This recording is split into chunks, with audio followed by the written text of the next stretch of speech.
Eyo nga tuvuddeyo tulina international news ez'olunaku olwaleero we twava wano ku Lwomukaaga enkeera nga 29 oguno gwennyini oguli omwezi gwe twakavaamu waliyo BET Awards BET Awards abasinga mwakoma kuwulira nga Eddie Kenzo awangudde award osanga oli awo tomanyi BET tekitegeeza ku Good Life omanyi jo ntegera kyogezaako okujjayo like eri abakoma ku Good Life rarely nominated nga Kenzo rawangula tebabimanya tebabiwulirako no olinga yakomaawo okay ensi etegedde kyoggusa no omanyi mu nsi muno omanyi mu mawulire bw'oba osoma mawulire bagamba nti omanyi lwaki tweyanjula leero nojja n'ogamba nze Faima wabaawo omuntu omupya twegaseeko kati eriyo omuntu nga ye emyaka gye yatandika okumanya BET ku Kenzo bangi betuli nabo wano ffe tuliko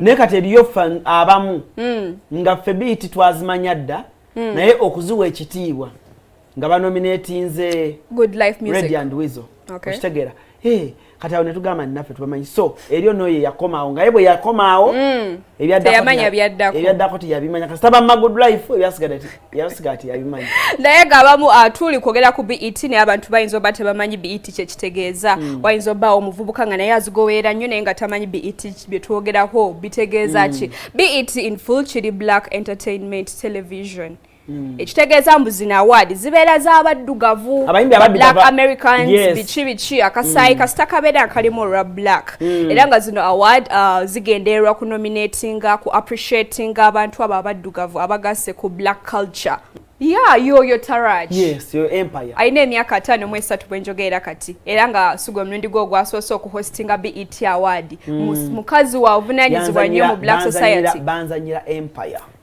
wagiraba tola empire series zimu ku characters zazanya mu movie ez'enjawulo nigwe muntu wa mulabi wa series genda like empire okay empire ojangize mizeje giri emize giri mbu okay so beba bamu kubawangudde ekiro ekyo waliwo we bamuyita Jalen Brunson yawangudde sportsman of the year yoyo yawangudde Caesar nawangula best female R&B Caesar man Caesar yayimba snooze madde manyi Caesar man mukyala ono mukyala yawangudde video of the year Victoria Monet yawangudde akayimba ke bayita On My Mama twakayikubako wano ne kakunyumira nnyo omulala yawangudde Nicki Minaj obviously yawangudde best female hip hop artist nekagikoye kugambe ki munnange Beyonce nawangula viewers choice award Beyonce nga agira ekitegeeza ne bali Chris Brown yaba asobola okukiika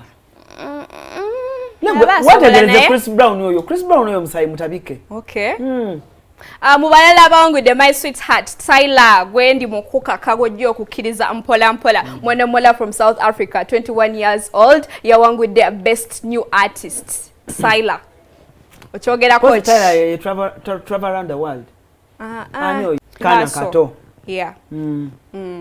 kati abatulaba tubali tulaga ka video yako Faima nangamba mbu abantu bamugamba mbu afaanamu Tyla Gebazima atemba kale nakaviri bakwesingo tulabe bakwesingo batuterenere ekifaananyi kya Tyla era oyogera nga atanzikiririzaamu ate nga nze wo nanti saagala bakulimbe bannimbye tonalaba nga ndi wali nga ne Tyla ali wali bagabe obufaana Lero bagamba ofana ava peace bagamba ate ava kyasukka weyitako ku TikTok yange eyo comment eziri eyo kyasukka mbuno ki ate naye mune yajja n'akiraba nakulabye okola ka video ku TikTok ng'ogamba you have been asking me a lot of questions mbuno I show you the questions look at Tyla Ugandan Tyla neda tunula wali ntunuddewo akwasobola chuka bulungi temuyimbisa njagala linga yaka awo ne wakiba kifaananyi toyogera kale you don't need to say anything tanti ate kati tebandaba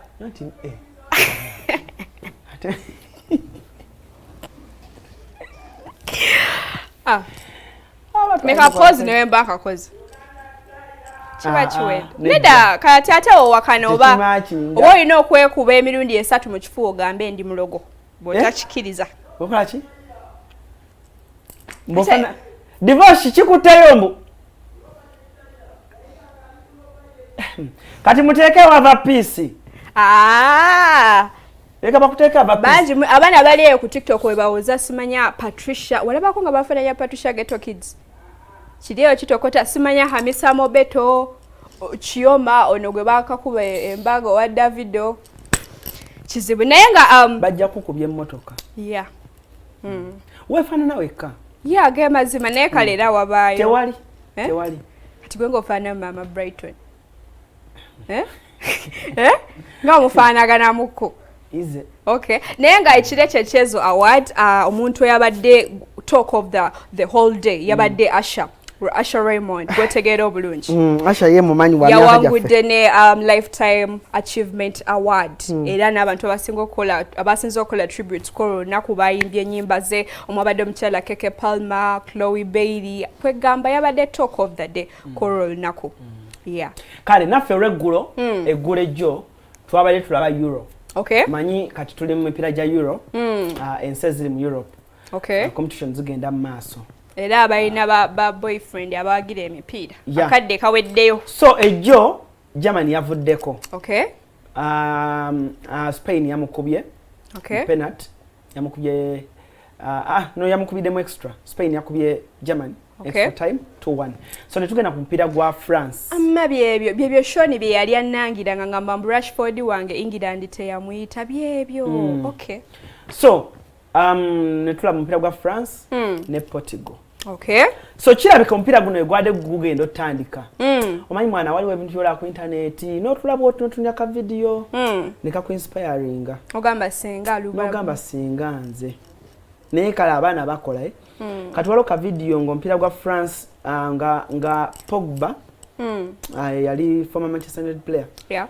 Pogba nga aline Diamond Platinum. Ono Simba waffe gwe tutegeera obulungi eyali muko waffe. Pogba nga ali mu mupiira ne Diamond Platinum. Naye ng'olaba nti beemanyi. Bane nawulidde ennaku olaba ka video ako nalabye Pogba nga ali ne Diamond Platinum nga balaba nakola ne bakola challenge yako masava mwana netula neŋŋamba yinaye mukama muyimbi kiwano gw'oyagaliza eyandibaddeko ne Pogba. Kapeke kubanga olaba si mu bubi mulimu abaana abamu abatuka ku bintu kati eri ebintu nga kale kati ngaawe nalagadde kale wenda afifa maker. I feel so happy. Yeah. Okitegeera. Kati nalaba Chris Brown ng'akola challenge y'oluyimba lwa Diamond Platinum. Chris Brown ngamba kale oba yadde yamusasudde oba yadde ki ne waba Platinum yasasudde sente obeera ne Pogba. Naye sikiwanti basasula n'osasula ne Jason Derulo obadde okola wano. No sigamba nti basasula. Yeah? But kankubuulire abazungu bamanyi ekintu kye bayita business. Ne brand managing. Oyinza okusanga awo nga Platinum alina embeera gye yataddewo. Yeebangawo. Embeera gy'oteekawo ssebo okuliraana. Naye erinnya lyo naawe libadde ne twesuubira nti embeera eba y'amaanyi nnyo. Ng'erinnya lyo naawe liriko eno waggulu. Teba y'amaanyi nnyo. Teba ngeeya. Kati oba Fiki. Fiki yabadde ne Ruga. Okay. Yeah? Entula nga yes, good. Mpola mpola agenda atuuka. Mpola. Cause Ruga is big. Yeah, atukubira bounce, atukubira obuyimba bungi nnyo girlfriend byonna. Kitegeera. Naye omanyi omuvubuka ndaba eno yonna ebeera haso. Yeah. Ebeera haso. Kolerero tuuka. Bw'osigazaamu ng'olemezaamu. Yeah. Blood kimala ne kikwata boy. Kubanga kati ka video yako. Divorce soko ondage ku sound nga Platinum ali ne otone ku sound nga Platinum ali ne Pogba. Nga ba celebrating olaba mukwano